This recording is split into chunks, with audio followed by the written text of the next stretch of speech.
L'univers a commencé par un Big Bang et pendant un certain temps, il n'y avait rien d'autre que de la matière très chaude volant dans toutes les directions à la vitesse de la lumière, bien que bientôt apparut la première étoile. Son nom était Mathusalem et pendant longtemps elle a dérouté les astronomes qui croyaient qu'elle pouvait être plus vieille que l'univers lui-même. Peu après, à l'échelle cosmique, bien sûr, les premiers trous noirs ont commencé à se former. Les scientifiques croient qu'ils sont des restes d'étoiles qui ont explosé, mais même aujourd'hui, on ne sait pas avec certitude. En même temps, la poussière et la matière cosmique ont commencé à s'ioniser, aidant à former de nouvelles étoiles. À la fin, cela a conduit à l'apparition de milliers puis de millions d'étoiles dans l'espace. L'univers, qui était froid après l'énorme explosion initiale, a commencé à se réchauffer à nouveau. En environ 100 millions d'années, les étoiles ont commencé à former des amas connus sous le nom de galaxies. Bien que les premières n'incluaient aucune planète, il était encore trop tôt pour que la matière se transforme en quelque chose d'aussi grand et solide. Ainsi, les galaxies consistaient principalement en étoiles et en gaz interstellaires. On pense que les plus anciennes sont nées dans une zone relativement petite du ciel, appelée le champ ultra profond de Hubble, nommé ainsi d'après le télescope spatial Hubble. Inclut plus de 10 000 galaxies. Après un certain temps, la première exoplanète connue est née. Elle a également été surnommée Mathusalem en raison de son incroyable ancienneté. Elle se déplace sur l'orbite de 2 étoiles à la fois, situées à 12 500 années-lumière de la Terre, qui n'existait pas encore à l'époque. Et bien sûr, moi non plus. Mais peu après, la Voie lactée a finalement commencé à prendre forme. Notre galaxie d'accueil est une spirale barrée, ce qui signifie qu'elle a une bande au centre et plusieurs bras. Au-dessus de l'un d'eux est né notre système solaire, bien qu'en ce moment, ce ne soit qu'une tache circulaire. La Voie lactée a commencé à se former seulement 200 millions d'années après le Big Bang, tout comme d'autres galaxies. Mais elle est à peine en train de devenir ce que nous connaissons et aimons aujourd'hui. En même temps, des millions d'autres galaxies surgissent dans l'existence avec des étoiles et des planètes se regroupant. Il y a environ 11,5 milliards d'années, une planète particulière est apparue, Captain B, l'exoplanète la plus ancienne connue, étrangement similaire à la Terre en tout. Personne ne sait si elle est habitée, mais elle pourrait l'être, car elle a eu suffisamment de temps pour développer la vie.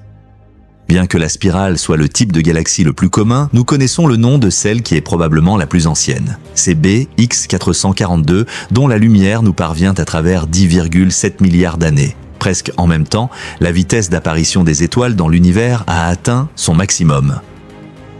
Chaque seconde, des milliers et des milliers de nouvelles étoiles naissaient, commençant immédiatement à graviter les unes vers les autres, formant des amas puis se transformant en galaxies. À ce stade, la température de l'univers a commencé à baisser lentement. Jusqu'à présent, il était plus chaud que la surface du Soleil et assez dense. Mais il y a 11 milliards d'années, tout a changé. De puissants noyaux galactiques et des étoiles nouvellement nées ont cessé d'envoyer autant d'énergie dans l'espace et les premières étoiles riches en métaux sont apparues.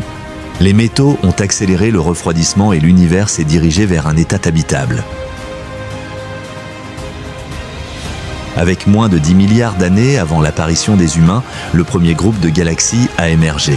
JKCS 041. C'est le groupe galactique le plus éloigné, connu, né juste 200 millions d'années avant que l'univers atteigne un tiers de sa taille actuelle, un simple instant à l'échelle cosmique. Et presque au même moment, l'étoile de Barnard est apparue dans la Voie lactée. Une des étoiles les plus anciennes de notre galaxie et notre voisine proche, à seulement 6 années-lumière du Soleil. Tandis que l'univers continuait de s'étendre, la Voie lactée continue de croître et de prendre sa forme connue.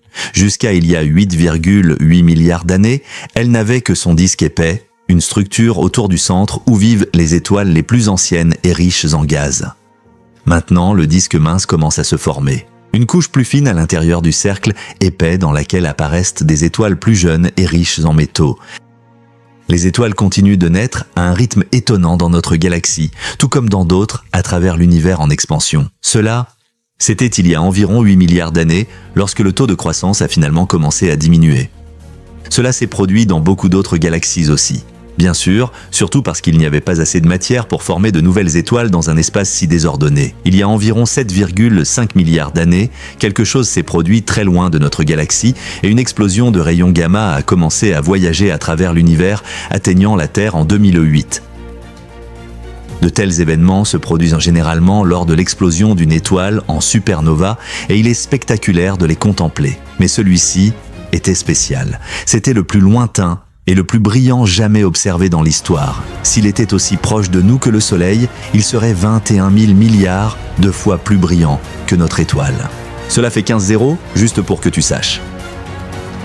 Bien que des événements comme celui-ci se soient produits dans les recoins les plus éloignés de l'univers, celui-ci a continué à se refroidir à un rythme de plus en plus rapide. Il y a environ 7,2 milliards d'années, la température moyenne de l'espace était de seulement 5 degrés Kelvin ou moins 268 degrés Celsius. Pourtant, elle était juste de quelques degrés plus chaude qu'aujourd'hui, à moins 270 degrés Celsius. À la fin, l'univers atteindra le zéro absolu, la température à laquelle les atomes ne bougent pas du tout et l'espace sera sombre et totalement immobile. Eh bien, cet événement est encore loin et nous sommes maintenant 6,5 milliards d'années en arrière, au moment où la Voie lactée a commencé à prendre sa forme spirale reconnaissable. Il ne faudra pas longtemps avant que notre système solaire ne se forme, mais il y a encore des choses qui se passeront avant.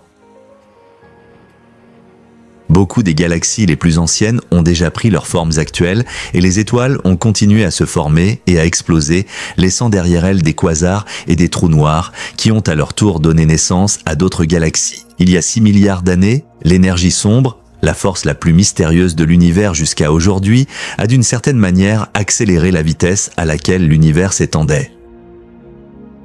Personne n'est encore sûr de comment cela s'est produit, mais les données sont celles-ci pour le moment. La gravité n'est pas la seule force qui maintient les objets séparés dans l'espace. De même, personne ne sait beaucoup de choses sur cette étrange énergie. Donc, rien n'est sûr. Il y a 5,5 milliards d'années, la nébuleuse solaire a commencé à s'effondrer. C'est important pour nous car elle deviendrait éventuellement le système solaire. En ce moment, ce n'est rien de plus qu'un énorme nuage de gaz et de poussière interstellaire et il lui faudrait encore 1 milliard d'années pour se regrouper et former notre étoile et les planètes qui l'orbiteront. Pendant ce temps, la Voie lactée est finalement devenue une spirale barrée complète telle que nous la connaissons aujourd'hui. De nouvelles étoiles se forment, des supernovas explosent. Tout cela n'avait jamais cessé de se produire dans l'espace. Et pourtant, il y a eu un événement, il y a environ 4,6 milliards d'années, qui a été le plus important pour nous, la formation du Soleil. Le nuage de poussière et de gaz que j'ai mentionné auparavant s'était suffisamment effondré pour former une étoile. Et après cela, la Terre a mis seulement 2 millions d'années à naître. Il faisait très chaud à l'époque et il n'y avait aucune possibilité que la vie survive. Mais après quelques centaines de millions d'années, le miracle s'est produit et les premières créatures vivantes sont apparues à la surface de la planète. Depuis lors, beaucoup de choses, bonnes et mauvaises, sont arrivées sur Terre. Mais au final, nous sommes ici, sur la planète la plus unique et indubitablement belle de tout l'univers connu.